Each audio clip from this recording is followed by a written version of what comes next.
Hello everyone, very good evening. तो आपने सुना होगा काफी स्टूडेंट से कि यूपीएससी में सिलेक्शन लेने के लिए आपको सिलेबस बाय हार्ट लर्न होना चाहिए। ये बात क्यों बोलते हैं? बिकॉज जब आप अपनी तैयारी शुरू करते हैं, सो कहीं ना कहीं 1 महीने बाद 2 महीने बाद आप सिलेबस से डाइवर्ट होने लगते हैं। इस टॉपिक में अगर आपको जितना डेप्थ में नहीं जाना चाहिए था, उसमें आप जाके आपका समय बहुत ज्यादा खराब करते हैं। बिकॉज यहाँ पे आपको हार्डवर्क प्लस स्मार्ट वर्क दोनों ही बहुत ज्यादा रोल प्ले करते हैं। इस वीडियो में बेसिकली हम क्या देखने वाले हैं, यूपीएससी ने सिलेबस में क्या डाला हुआ है। सो अगर आप सिलेबस को लिख नहीं सकते, अपने दीवार पे नहीं चिपका सकते, तो इस वीडियो को 2 से 3 बार देख सकते हैं, ताकि आपको सिलेबस एटलीस्ट एक आइडिया हो। कभी आपको कोई टॉपिक दिखे तो आप उसमें वो चीज देख सको कि मेरे सिलेबस में मेंशन है, जीएस 1 का पार्ट है, जीएस 2 का है। सो आपको बहुत ज्यादा हेल्प करेगी। तो सिलेबस हम देखते हैं। इसमें सबसे पहले प्रिलिमिनरी का सिलेबस। इसमें बेसिकली आप लोग जानते हैं, छोटा सा सिलेबस आपको दिया गया है for GS section, and this is for CSAT. First of all, यहाँ पे current events of national and international movement. तो आपके हम बोल सकते हैं करंट अफेयर, जो कि नेशनल लेवल पे इंपॉर्टेंस हो और इंटरनेशनल लेवल पे, चाहे कोई ट्रीटी हो, कोई कन्वेंशन हो। सो आपको कोई भी लोकल करंट अफेयर याद करने की आवश्यकता नहीं है, ये बात आपको इसमें याद रखनी है। सेकंड चीज, history of India and Indian national movement. तो मतलब मॉडर्न हिस्ट्री, यहाँ पे इंडियन नेशनल मूवमेंट गांधी के आने के बाद स्टार्ट हुआ था, तो उस हिसाब से आप याद रख सकते हो। बाकी आपको इसमें एंशियंट, मेडिवल और मॉडर्न तीनों ही याद रखनी है। और जो आपको टीचर्स पढ़ाते हैं आपको सिलेबस में, जो आपकी स्टैंडर्ड बुक्स में है, उस हिसाब से। But history of India and Indian national movement, बाकी सिलेबस आपको मेंस का ज्यादा इंपॉर्टेंट याद करना। सो डिस्कस करेंगे। सेकंड, आपका Indian and world geography. Geography के सेक्शन में आपको फिजिकल, वर्ल्ड की जो फिजिकल ज्योग्राफी है इंडिया की, वो याद करनी है। Social, economic and geography of India and the world. तो आपके जो आपकी स्टैंडर्ड बुक्स हैं उसके हिसाब से 6 to 12 की एनसीईआरटी आपकी more than sufficient. Then Indian polity and governance, जिसमें आपका कॉन्स्टिट्यूशन ऑफ इंडिया सबसे ज्यादा रोल प्ले करेगा। उसमें आपका पॉलिटिकल सिस्टम, देन पंचायती राज, पब्लिक की पॉलिसीज जो आपकी गवर्नमेंट बनाती है, आपकी लेजिस्लेचर बनाते हैं। देन सेकंड आपका राइट इश्यूज, जितने भी आपकी राइट्स हैं उनसे रिलेटेड जो भी इश्यूज हैं, से आपको पॉलिटी सेक्शन में पढ़ना है। उसके बाद इकोनॉमिक एंड सोशल डेवलपमेंट, जिसमें आपका क्या क्या आएगा, सस्टेनेबल डेवलपमेंट, जो एसडीजीज हमने बनाए हैं उससे कंपेयर कर सकते हो। या फिर हमारे जो और मुद्दे हैं, poverty, inclusion, demographics, social sector initiative, जो भी इनिशिएटिव आपके गवर्नमेंट के लिए जाते हैं, जो कि आपकी सोशल इक्वेलिटी के लिए या फिर सोशल वेलफेयर के लिए, से आपको इकोनॉमी में देखना है। उसके बाद general issues on environment and ecology, जिसमें आपका बायोडाइवर्सिटी रोल प्ले करेगा, एंड क्लाइमेट चेंज। ये दो चीजें हैं, आपने देखा भी होगा अगर आपने प्रीवियस ईयर पेपर देखे हैं तो, कि क्लाइमेट से रिलेटेड क्वेश्चंस बहुत ज्यादा पूछ जाते हैं, that do not require subject specialisation. ऐसा नहीं कि आपको इन्वायरमेंट में पीएचडी करनी है, जस्ट आपको जनरल क्या क्या इश्यूज हैं जो आप अपने आसपास, अपनी कंट्री में और ऑल ओवर द वर्ल्ड, जो कॉमन चीज आप देख सकते हैं, फिर जनरल चीज आप ऑब्जर्व कर सकते हैं। उसके बाद जनरल साइंस, इसमें भी आपका जो एप्लीकेशन बेस्ड है, एंड इसको अगर मैं करंट अफेयर से रिलेटेड करूं तो ज्यादा अच्छा रहेगा। देन पेपर सेकंड, आप लोग जानते हैं, paper first, paper second, both are just qualifying, but merit किस पे बनती है, पेपर फर्स्ट पे। एंड ये जो सी सेट है ये क्वालिफाइंग है, बट इसको क्लियर करना जो 33% है, वो आपको मैंडेटरी है। अभी हम प्रीलिम्स का ही देख रहे हैं, तो उसके हिसाब से आपको बताते चलो।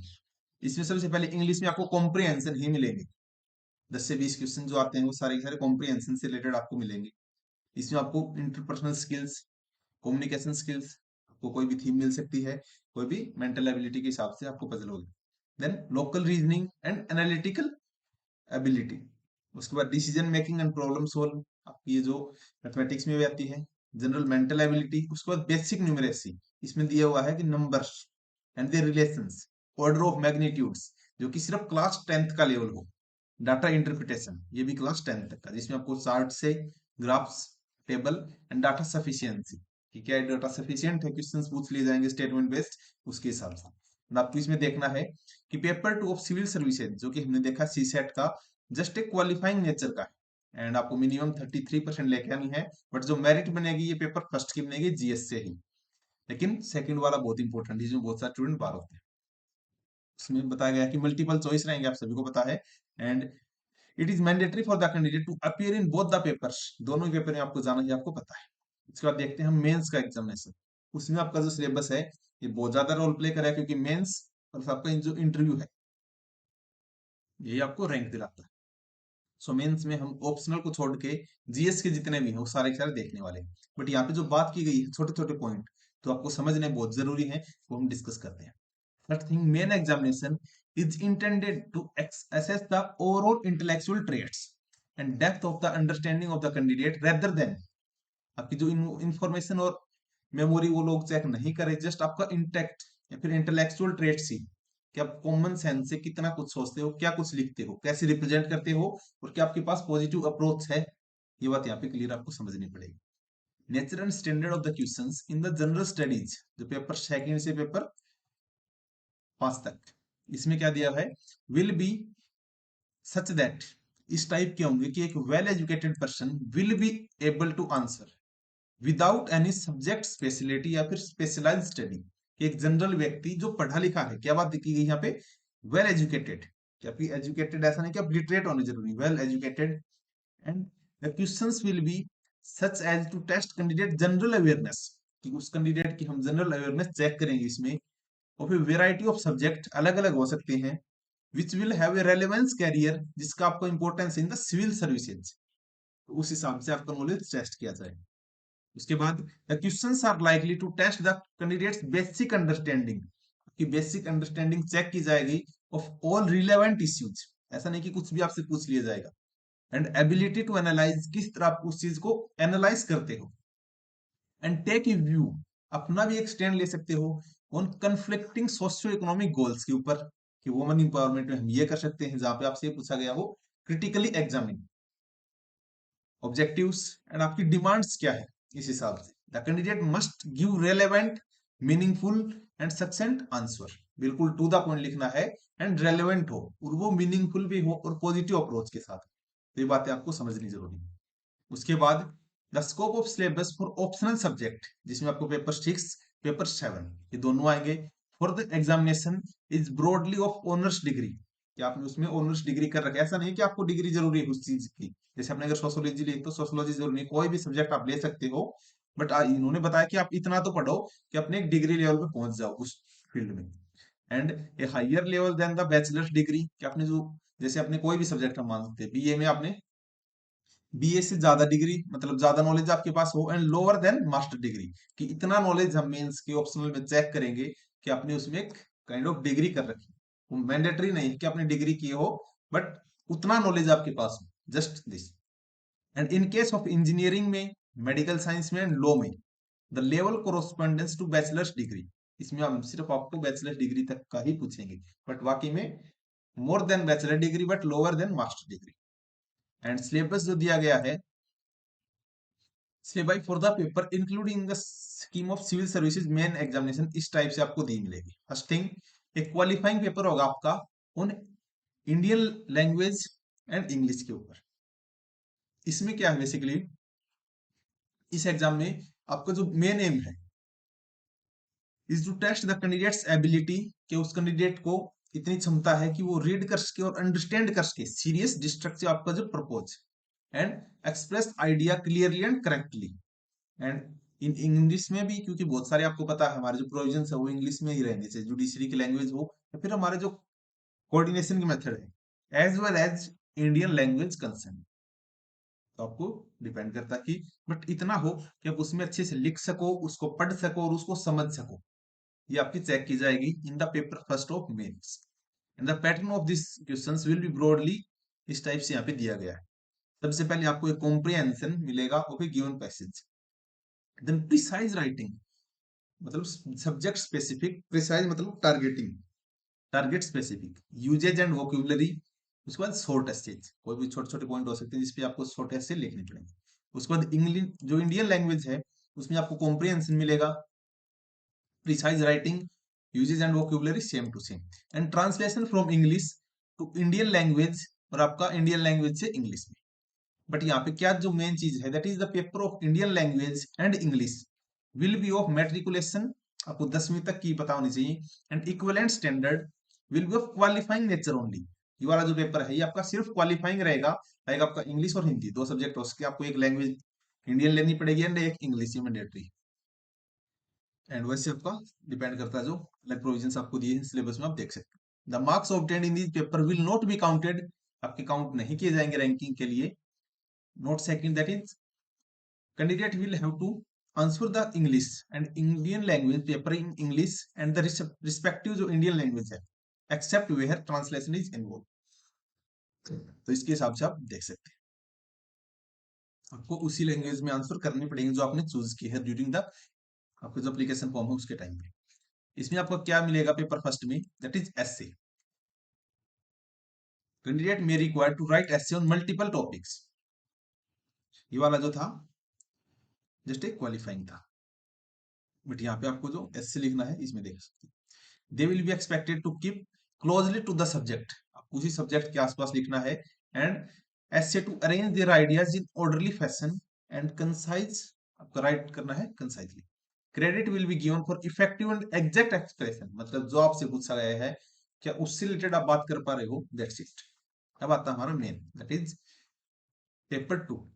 जस्ट पेपर 1 में आपकी जो लैंग्वेज के पेपर हैं ये क्वालिफाइंग है, एंड जो पेपर फर्स्ट है ऐसे का ये आपका रैंक बनाने में हेल्प करेगा, ये आपको याद रखना है। बट यहाँ पे आता है जो मेन जीएस बोलते हैं, जीएस का एक फर्स्ट है, इतना आपको ध्यान रखना है कि जीएस पेपर फर्स्ट जो बोलते हैं लोग वो ये वाला है, वैसे ही पेपर सेकंड है। इसमें जनरल स्टडीज फर्स्ट की बात करें सो इसमें आपको जो पूछा जाएगा that is Indian heritage and culture, history and geography of the world and society. तो यहाँ पे जो कीवर्ड्स हैं आपको याद रखने हैं कि इंडियन हेरिटेज, तो इंडियन हेरिटेज में क्या क्या आएगा, इंडिया के कल्चर में क्या क्या आएगा, वहाँ का फूड, वहाँ की जितनी भी सोसाइटीज थी जो प्री इंडिपेंडेंस या फिर जितनी भी चीजें जो यहाँ पे बात की गई जो हिस्ट्री से रिलेटेड है, एंड उसकी geography as well as the society. तो ज्योग्राफी के क्वेश्चंस भी आपको इसी सब्जेक्ट में इसी पेपर में मिलेंगे, एंड हिस्ट्री के भी, बस आप एक ओवरऑल अंडरस्टैंडिंग आपसे ही देख सकते हो। बट यहाँ पे जो टू द पॉइंट बताया गया है इसमें यह है कि इंडियन हेरिटेज और कल्चर में हम क्या पूछने वाले हैं, Indian culture will cover the salient feature and aspect of art form, India की जो आर्ट थी, इंडिया का जो लिटरेचर था, आर्किटेक्चर था, from ancient to modern time, पुराने टाइम से लेके अब तक। उसके बाद second topic modern Indian history from middle of the 18th century until the present, and significant आपके इवेंट्स क्या क्या हुए हैं, कौन कौन सी पर्सनैलिटीज थी जो मॉडर्न इंडिया में आपके फ्रीडम स्ट्रगल के टाइम में, इंडियन नेशनल मूवमेंट के टाइम में, और उनसे रिलेटेड क्या क्या इश्यूज थे। उसके बाद फ्रीडम स्ट्रगल स्पेशली बोला गया है, तो हर बार एक क्वेश्चन आपका फ्रीडम स्ट्रगल मूवमेंट से पूछा जाता है। Its various stage and important contributions from different part of the country, कि फ्रीडम स्ट्रगल में ऑल ओवर द इंडिया से बेस्ट जो कंट्रीब्यूशन बोल सकते हैं, या फिर अपनी तरफ से बेस्ट किसने दिया है, वैसे सभी ने दिया, जस्ट पॉइंट ऑफ व्यू रख रहे हैं। उसके बाद post independence consolidation and reorganisation within the country, कैसे हमारे जो पोस्ट इंडिपेंडेंस हुआ, मतलब कैसे हमने इंडिपेंडेंस ली, कैसे कंसोलिडेट हुए, कैसे रीऑर्गेनाइज किया था स्टेट को विद इन द कंट्री, ये बात आप यहाँ पे समझनी है। उसके बाद हिस्ट्री ऑफ द वर्ल्ड, तो वर्ल्ड हिस्ट्री का एक ही क्वेश्चन आता है, बट क्या क्या पढ़ना है, इवेंट फ्रॉम 18th सेंचुरी से लेके, जिसमें इंडस्ट्रियल रिवॉल्यूशन जो हुआ था, वर्ल्ड वार्स हुए थे, रिड्रॉल ऑफ द नेशनल बाउंड्रीज, अलग अलग नेशन की बाउंड्री बनी थी जैसे इंडिया, पाकिस्तान, बांग्लादेश, ये वाले। कोलोनाइजेशन, डीकोलोनाइजेशन क्या था, पॉलिटिकल फिलोसॉफीज लाइक कम्युनिज्म क्या है, कैपिटलिज्म क्या है, सोशलिज्म क्या है, and their effect on the society, ये वाली बात यहाँ पे आपको पूछी जाएंगी। तो वर्ल्ड हिस्ट्री पे सिर्फ एक क्वेश्चन आता है, एंड वो भी इन्हीं टॉपिक्स में से। यूपीएससी कभी भी सब्जेक्ट आपका जो टॉपिक उससे बाहर नहीं जाएगी, बट उसकी डेप्थ में कितना भी जा सकता है।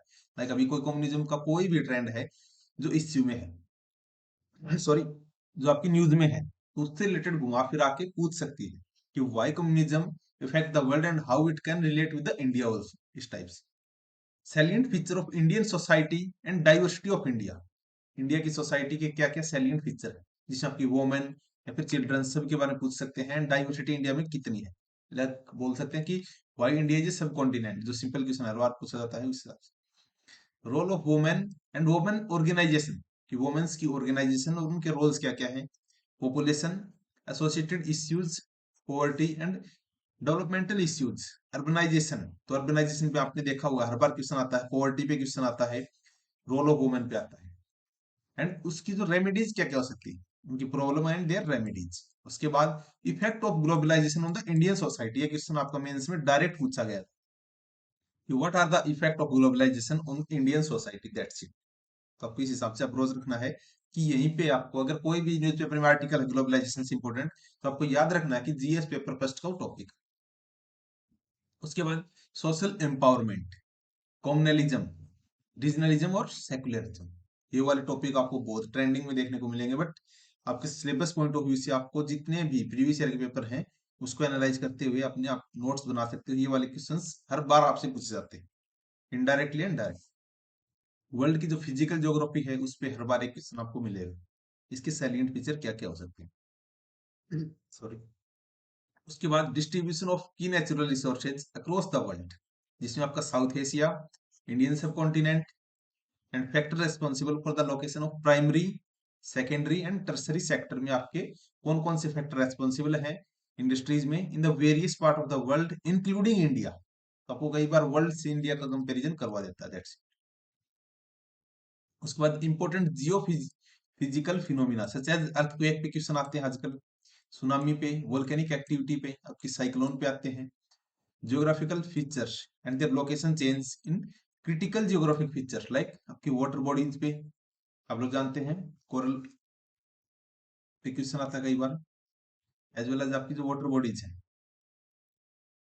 वेटलैंड्स, आइस कैप्स पे आता है, फ्लोरा एंड फौना एंड उनका इफेक्ट क्या होगा इन चेंजेस, दैट्स इट। उसके बाद GS second and paper third, first आपका एसए का है, ये आपको याद रखना है। सेकंड आपका हिस्ट्री और ज्योग्राफी का है। इसके सब टॉपिक्स आपको 2 से 3 बार ये वीडियो अच्छे से देखनी है। आपको ये क्वेश्चंस बोल रहा हूँ, ये टॉपिक याद हो जाएंगे। जस्ट एक बार रिपीट करो, अपने सबकॉन्शियस माइंड में लेके जाओ। पेपर सेकंड में क्या क्या आएगा, जनरल स्टडीज सेकंड पेपर, तो जीएस 2 हम इसको बोलते हैं जनरली, वैसे पेपर थर्ड है तो हम जीएस 2 ज्यादा प्रेफर करेंगे। तो जीएस 2 में governance, constitution, polity, social justice and international relations, ये वाले टॉपिक आपसे पूछे जाएंगे। इसमें इंडियन कॉन्स्टिट्यूशन, जिसमें हिस्टोरिकल अंडरपिनिंग्स की हिस्ट्री हमारी कॉन्स्टिट्यूशन की क्या रही है, कैसे हमने इसके जो आज का हमारा कॉन्स्टिट्यूशन है कैसे इवोल्व किया, कौन कौन सी कंट्री से हमने क्या कुछ लिया, इवोल्यूशन कैसे हुआ था इसका, इसके फीचर्स क्या क्या हैं, इसमें अमेंडमेंट्स हम कैसे कर सकते हैं, एंड इसके जो प्रोविजंस है एंड इसका बेसिक स्ट्रक्चर क्या है। तो आपने देखा होगा बेसिक स्ट्रक्चर हमारा जो है, जिसको हम बिल्कुल भी चेंज नहीं कर सकते किसी भी कॉन्स्टिट्यूशन अमेंडमेंट के थ्रू। सो इससे रिलेटेड आपको एक क्वेश्चन जरूर पूछा जाता है। Function and responsibility of the union and the state, क्या क्या उनकी रेस्पॉन्सिबिलिटी है, क्या क्या उनके फंक्शन है, उनके इश्यूज क्या क्या रहेंगे, उनके चैलेंजेस क्या है, जो हमारे फेडरल स्ट्रक्चर को मजबूत बनाने में या फिर उसको वीक होने में जो चैलेंजेस हैं या फिर जो इश्यूज हैं उससे related. Devolution of power, power हमारी जो डिवोल्यूशन होती है उसके हिसाब से। फाइनेंस जो हमारे लोकल लेवल्स पे है एंड उनके क्या क्या चैलेंजेस हैं। उसके बाद सेपरेशन ऑफ पावर, जो आपका एक बेसिक स्ट्रक्चर है between the various organ and dispute redressal mechanism, तो DRM इसको हम बोलते हैं। इससे हर डायरेक्टली क्वेश्चन आता है कि what is dispute redressal mechanism and institution, इससे related. Comparison of the Indian constitution with other countries, जैसे हमने अलग अलग पार्ट लिए, जैसे आपका जो जॉइंट सीटिंग है ये हमने ऑस्ट्रेलिया से लिया है, तो आपसे पूछ सकता है compare India and Australia constitution.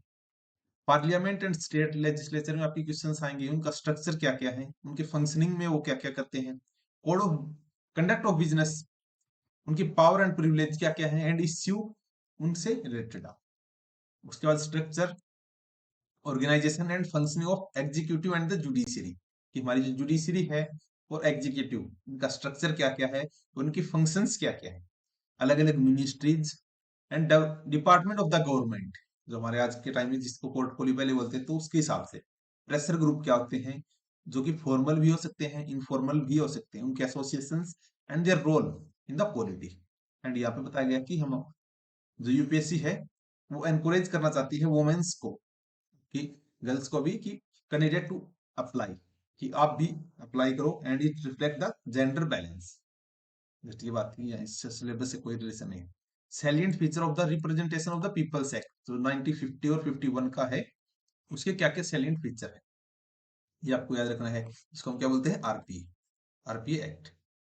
Appointment to various constitutional post, कैसे उनकी अपॉइंटमेंट होती है, उनके पास पावर क्या क्या है जो कॉन्स्टिट्यूशनल पोस्ट है, लाइक आईएएस आईपीएस ये बोल सकते हैं। एंड बेसिकली अगर बात करें तो आपके पीएम, ये वाला तो चलो अलग है। Function and responsibilities of various constitutional bodies. उसके बाद स्टैट्यूटरी बॉडी कौन सी होती है, रेगुलेटरी कौन सी होती है, एंड क्वासी जुडिशियल बॉडीज क्या है। क्वासी जुडिशियल पे बहुत बार क्वेश्चन डायरेक्ट आए। देन गवर्नमेंट की policies, interventions for the development in the various sector, issues arising out of the design and implementation।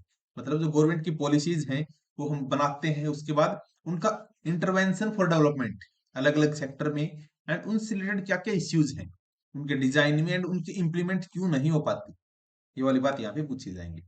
Development process and development industry, जैसे NGO, help group, various groups, इनके associations, donors, charities, institution and their stakeholders, इनसे related आपके indirect question बन सकते हैं।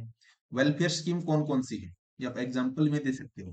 For the vulnerable section of the population by the centre and the state, इनके example आप coat कर सकते हो।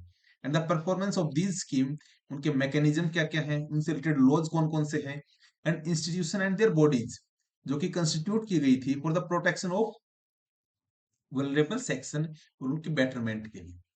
उसके बाद इश्यूज जो कि आपके development and management of social sector से रिलेटेड है, like health, education and human resources. कहीं ना कहीं आपको ये चीज समझनी पड़ेगी कि एचपीएस बोल रहा हूँ, यूपीएससी आपको कुछ एक की फैक्ट या फिर कीवर्ड्स बोलती है, like health, education, human resources की आपको आंसर में ये बातें करनी है, आपका आंसर डाइवर्स हो, एज वेल एज अब जितना जैसे जीएस का पेपर फर्स्ट है उसमें आप जीएस पेपर टू की भी थोड़ी बहुत बात कर सकते हो। इट रिफ्लेक्ट व्हाट, आपकी जो डाइवर्सिफाई एक थिंकिंग बोल सकते हैं। इसी तरह जैसे हेल्थ है, एजुकेशन है, ह्यूमन रिसोर्सेज है, ये हमारे डेवलपमेंट में सबसे दी मोस्ट इंपॉर्टेंट चीज है। इसी तरह ओवरऑल हम इकोनॉमी को ज्योग्राफी के साथ, ज्योग्राफी को पॉलिटी के साथ कैसे रिलेट कर सकते हैं, और अगर ऐसा आप कर सकते हो so you can prepare for UPSC within 6 week, sorry 6 month, slip open 6 month. 6 week तो बहुत कम होगा, उसमें तो आपको सिलेबस भी अच्छे से वो नहीं कर पाओगे। 6 मंथ अगर आप रिलेट करके पढ़ते हो, आपको शुरू के 1-2 महीने लगेगा कि यार इजी नहीं है, बट जब चीजें कोरिलेट होनी स्टार्ट हो जाती हैं, जब आप अपना सिलेबस कंप्लीशन की तरफ जाओगे, so you are quite confident कि चलो रिजल्ट कुछ भी आए but I can read all the questions. उसके बाद issues relating to poverty and hunger. उसके बाद important aspect for the governance, transparency and accountability, कि गवर्नमेंट की क्या क्या रेस्पॉन्सिबिलिटी है, कैसे वो अकाउंटेबल है। एंड ई गवर्नेंस, आज के टाइम में जो आप पढ़ते हो ई गवर्नेंस, वो वाली फैसिलिटीज जो हमें ऑनलाइन मिलती हैं, एप्लीकेशंस, मॉडल, लिमिटेशन क्या हो सकती हैं, पोटेंशियल क्या क्या है, citizens charter, transparency and accountability, and institutional and other measures, से आपकी गवर्नेंस का बहुत important topic. Role of civil services in a democracy, India and their neighbourhood relations, sorry bilateral, regional and global grouping, जैसे आप देखते हो BIMSTEC, SAARC, RCEP, regional comprehensive economic partnership, इस हिसाब से जिसमें एग्रीमेंट क्या क्या हुए हैं जो इंडिया से रिलेटेड है, अफेक्टिंग इंडिया इंटरेस्ट, कि अगर कोई ऐसी ग्रुपिंग हो रही है जो इंडिया को अफेक्ट कर सकती है, उस हिसाब से effect of policies and politics of developed and developing countries on India's interest, कि आपको पॉलिसीज जो डेवलप नेशंस बना रहे हैं एंड डेवलपिंग नेशन बना रहे हैं जो इंडिया के इंटरेस्ट को अफेक्ट कर सकती है। इंडियन डायस्पोरा, तो इंडिया का जो डायस्पोरा है, इस पे क्वेश्चन आपको 2000 आई थिंक 16 में पूछा गया। Important international institution, agencies and foreign there structure and mandate, से आपका जीएस पेपर टू का सिलेबस। एंड इसमें बेसिकली आपको सजेशन देना चाहता हूँ कि जो करंट की न्यूज है, ये वाले जितने भी टॉपिक हैं उसमें करंट में जो भी हाईलाइटेड हो उस टाइम जो न्यूज में हो वो आपका पूछा जाएगा। पेपर 4 एंड जीएस पेपर 3, इसमें आपका technology, economic development, biodiversity, environment, security and disaster management. इसमें बेसिकली आपसे पूछा जाएगा, अगर जो एक बुक वर्क वगैरह आती है तो सिक्योरिटी एंड डिजास्टर मैनेजमेंट इसके नाम से मिलेगी, तो इसमें बेसिकली और भी टॉपिक है, आपको समझना पड़ेगा। Indian economy and issues related to planning, mobilisation, resource, growth and development and employment, inclusive growth and उससे रिलेटेड जितने भी इश्यूज हैं, गवर्नमेंट की बजटिंग है वो आपको याद रखनी है। Major crops and cropping pattern in the various part of the country, different type of irrigation क्या क्या हो सकते हैं, irrigation and storage, transport and marketing of agriculture produce and issues जो रिलेटेड आपके constraint e technology and farmer तक जितनी भी हेल्प होनी चाहिए उससे रिलेटेड इश्यूज आपके रिलेटेड हो सकते हैं। Direct and indirect farm subsidies से, मिनिमम सपोर्ट प्राइस एमएसपी से, पीडीएस से, पब्लिक डिस्ट्रीब्यूशन सिस्टम, उनके ऑब्जेक्टिव, उनकी फंक्शनिंग, लिमिटेशन क्या है, रिवैम्प उनको क्यों किया गया था, issues of the buffer stock and the food security. Technology में क्या क्या पूछेंगे, जैसे economics of farm animal rearing, basically food processing क्या होती है, रिलेटेड इश्यूज क्या क्या है इंडिया में, उसके स्कोप क्या क्या हो सकते हैं, सिग्निफिकेंट किस तरह है वो, लोकेशन कहाँ कहाँ पे है, upstream and downstream requirement, supply chain management. तो ये वाले जो कीवर्ड्स हैं, अगर ये भी आप याद रखते हो बाय हेड, तो भी आपको क्वेश्चन में कौन लिखना बहुत ज्यादा इजी हो जाएगा कि आपके पास टॉपिक है, इस पे लिख सकता हूँ, इस पे लिख सकता हूँ, इनकी बात कर सकता हूँ। इंडिया में लैंड रिफॉर्म्स, अब आप यहाँ पे एक चीज कर सकते हैं, देखो टॉपिक है ये जीएस 3 का, इसमें क्या डाल सकते हैं, हिस्ट्री नहीं डाल सकते, लैंड रिफॉर्म्स इंडिया में कहां से स्टार्ट हुई थी और उसका इम्पैक्ट आज क्या है, उसका इम्पैक्ट साइंस से उसका क्या इम्पैक्ट है, ये वाली बात। Effect of liberalisation on the economy, change in the industrial policies and their effect on the industrial growth, जो इंडस्ट्रीज की ग्रोथ हुई है उसका क्या इफेक्ट है। एंड लिबरलाइजेशन जो आपकी एलपीजी हम बोलते हैं, लिबरलाइजेशन, प्राइवेटाइजेशन एंड ग्लोबलाइजेशन, 1991 का जो रिफॉर्म था इंडिया का, उससे रिलेटेड बात आप कर सकते हो इसमें। इंफ्रास्ट्रक्चर, मतलब ये बात है जो आपसे पूछा गया है उसके आसपास ही आपको आंसर करना है, इधर उधर नहीं भागना, अगर उसके आसपास बात करते हो तो आपको डिसेंट मार्क्स मिल जाए। इंफ्रास्ट्रक्चर में energy, port, road, airport and railways, investment के क्या क्या मॉडल हो सकते हैं, इससे रिलेटेड आपसे क्वेश्चन पूछे जाएंगे। साइंस एंड टेक, इसमें डेवलपमेंट एंड देयर एप्लीकेशन, तो आपने देखा होगा अगर आपने प्रीवियस ईयर पेपर देखे तो कि एप्लीकेशन बेस्ड क्वेश्चन ही पूछे जाते हैं जो कि अफेक्ट कर सकता है एवरीडे लाइफ को। अगर कोई भी आपका मिशन लॉन्च हुआ है तो उससे रिलेटेड आपके क्वेश्चंस बन सकते हैं। Achievement of India in science and technology, indigenisation आपका टेक्नोलॉजी का भी हो सकता है। एंड डेवलपिंग न्यू टेक्नोलॉजी, जो इंडिया की इंडियनाइजेशन टेक्नोलॉजी, मतलब जो किसी देश ने खुद ने डेवलप की है उसको बोलते हैं इंडिजिनाइजेशन, ऐसा नहीं कि इंडिया की। Awareness in the field of IT sector में, स्पेस में, कंप्यूटर में, रोबोटिक्स में, nanotechnology, biotech, issues relating to IPR, intellectual property right. उसके बाद कंजर्वेशन आपका, इन्वायरमेंटल पॉल्यूशन का, डिग्रेडेशन, इन्वायरमेंट इंपैक्ट असेसमेंट, इस पे डायरेक्ट क्वेश्चन आपका बहुत बार पूछा गया। Disaster and disaster management, NDME, national disaster management authority. Linkage between development and spread of extremism, उससे रिलेटेड आपसे क्वेश्चन पूछे जाएंगे।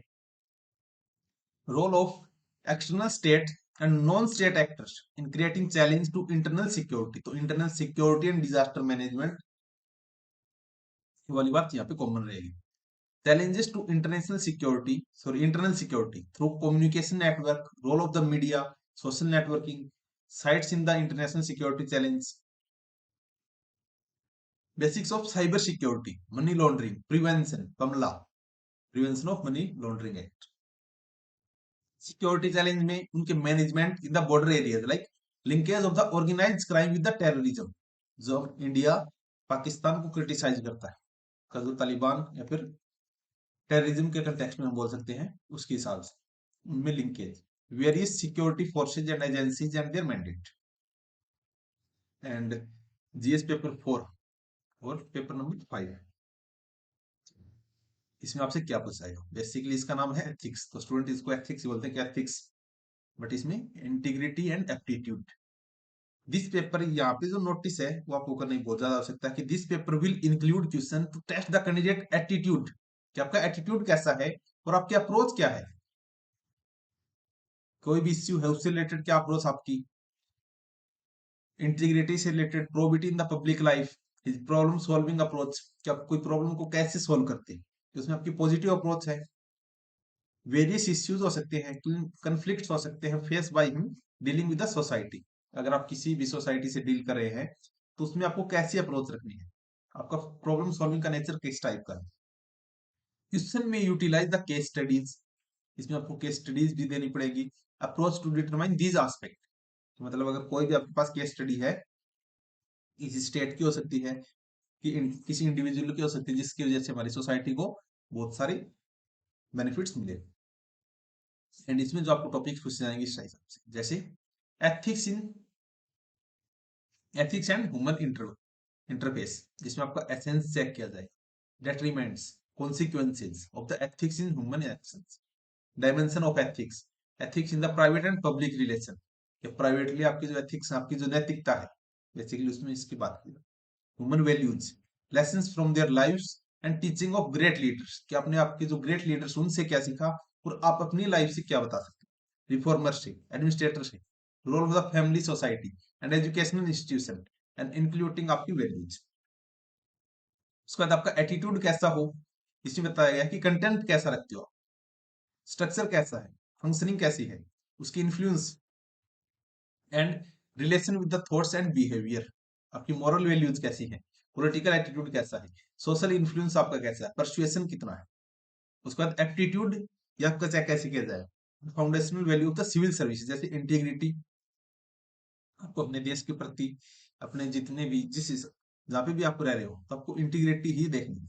Impartiality, non partisanship, objectivity, dedication to public service, empathy, tolerance, compassion toward the weaker section, की जो weaker section उसके upliftment के लिए आप किस हिसाब से पॉजिटिविटी, इंटीग्रिटी और ये सारी चीजों का कॉम्बिनेशन लेके सोसाइटी का वेलफेयर कर सकते हैं। इमोशनल इंटेलिजेंस कैसी आप, इसमें आपके concept, utilities and application in the administration and the governance. Contribution of the moral thinkers आपको रखनी है यहाँ पे, फिलोसोफर्स हैं, इंडिया से हो सकते हैं, वर्ल्ड से हो सकते हैं, उनका क्या क्या कंट्रीब्यूशन रहा ये आप बता सकते हैं। पब्लिक सर्विस या फिर सिविल सर्विस में values and ethics in the public administration, जो हमारे प्रशासन आप चलाओगे उसमें आपके एथिक्स किस हिसाब से है। Status and problems, ethical concerns and dilemmas in the government and private institutions, laws, rules, regulations, conscience as a source of ethical guidance.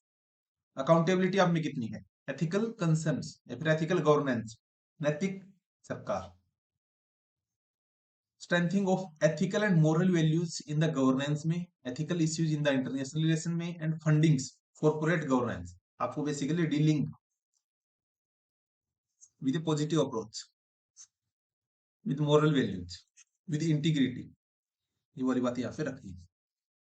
Probity in the governance, जिसमें कॉन्सेप्ट ऑफ पब्लिक सर्विस का philosophical basis of the governance, and probity information sharing and transparency in the government, जिसमें basically क्या है, right to information, code of ethics, code of conduct, citizens का charter, work culture, quality of service delivery, utilization of the public funds, challenge क्या हो सकते हैं corruption में। और इन सब पे जितने भी इश्यूज हमने ऊपर डिस्कस किए हैं उसके ऊपर आपको केस स्टडी रखनी है। सो फाइनली हमने सिलेबस देख लिया, एंड एक बार आपको थोड़ा सा रिफ्रेश करता हूँ कि हमने क्या क्या देखा। फर्स्ट थिंग, हमने प्रिलिमिनरी का एग्जाम जो आपका होता है उसमें सी सेट और जीएस। सी सेट सिर्फ क्वालिफाइंग है, जीएस से आपकी मेरिट बनेगी, लेकिन फाइनल सिलेक्शन में काउंट नहीं होगा। बट हमने इसका सिलेबस देख लिया। उसके बाद जीएस मेंस जो आपका सबसे इंपॉर्टेंट है, यहीं से आपका रैंक बनने वाली। इसमें हमने क्या देखा, पेपर 1 जो कि एसए के लिए था, बट जो इंडियन लैंग्वेज के 2 पेपर हैं वो सिर्फ क्वालिफाइंग नेचर के, तो इसको काउंट हम वैसे नहीं करते, बट आप देख लेना। पेपर 2 में हमारा जीएस 1, ऐसे ही पेपर 3 में जीएस 2, पेपर 4 में जीएस 3, एंड पेपर 5 में जीएस 4, ऐसे हमने देख लिया। एंड पेपर 5 और paper sorry paper 6 and paper 7 में इसमें आपको अपना ऑप्शनल चुनना है। आई विल रिकमेंड कि आप अपनी ऑप्शनल का सिलेबस खुद देखो। ये वाली पीडीएफ आपको टेलीग्राम ग्रुप पे मिल जाएगी, जो इसी वीडियो के डिस्क्रिप्शन में उसका लिंक मिलेगा। उसका नाम है UPSC updates, so you can download also. And इसके अलावा आपको इंटरव्यू का अगर सिलेबस में दिखाने की कोशिश करूं, जस्ट अ मिनट।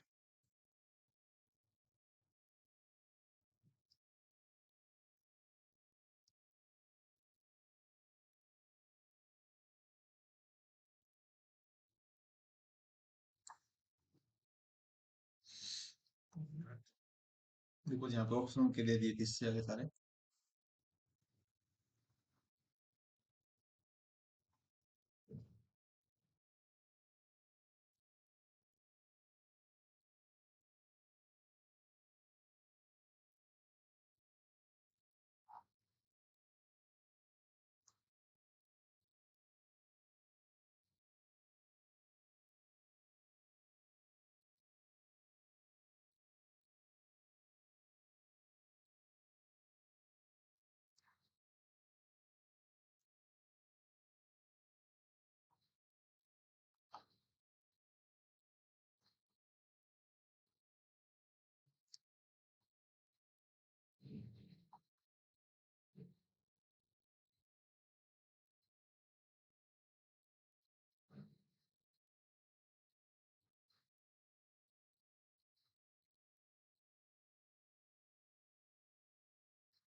चलो नेक्स्ट सेपरेट वीडियो में इंटरव्यू का जो सिलेबस है उसको डिस्कस करने की कोशिश करेंगे।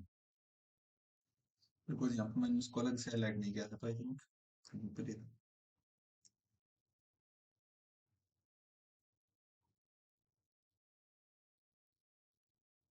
एक मिनट अगर यहाँ पे मिलता तो डिस्कस।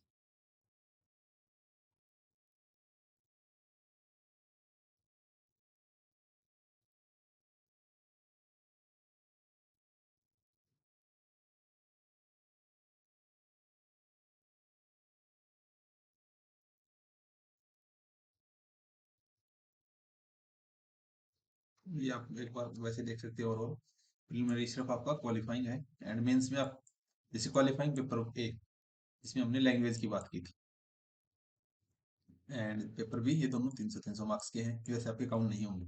एंड पेपर वन, इसमें ऐसे था आपका 250 मार्क्स। जनरल स्टडीज जितने भी हमने देखे हैं, एंड इस हिसाब से आपके ओवरऑल मार्क्स बनेंगे जैसे 250 मार्क्स के 5 पेपर आपके जीएस और क्या हो, एक minute, GS plus S. Then आपके 250 नंबर के दो ऑप्शनल के पेपर हैं, ये सारे मिला के आपके 1750 नंबर बनेंगे। 7 पेपर आपके 275 का इंटरव्यू, एंड टोटल आपका 2025।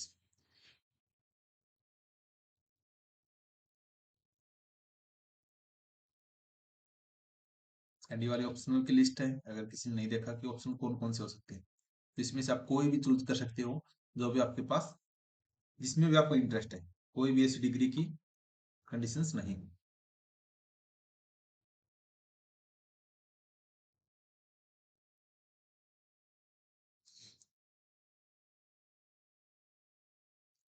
अब ये देख सकते हो आप, personality test. The candidate will be interviewed by a board who will have to before the record of the candidate's career. आपके पास जितनी भी डिग्रीज वगैरह हैं जो आपने मेंशन की उनके पास रहेंगी। The candidate will be asked questions on matters of general interest, and the object of the interview personality test is to assess the personal suitability, कि आपकी जो पर्सनैलिटी है एंड पर्सनल सुटेबिलिटी है for the your job, your career and in the public service के द्वारा। And board of competent and unbiased observer, जो आप कोई भी पक्षपात आपके साथ नहीं करेंगे अगर आप अच्छी तरह से उसमें जाते। इंटरव्यू जो पर्सनैलिटी टेस्ट की बोर्ड है, इंटेंड टू जज the mental calibre of the candidate, तो मेंटल कैलिबर ही जांचने की वो कोशिश करेंगे। In board terms, this is really an assessment not only intellectual qualities but also social traits, interest, current affair के बारे में आप कितना जानते हो।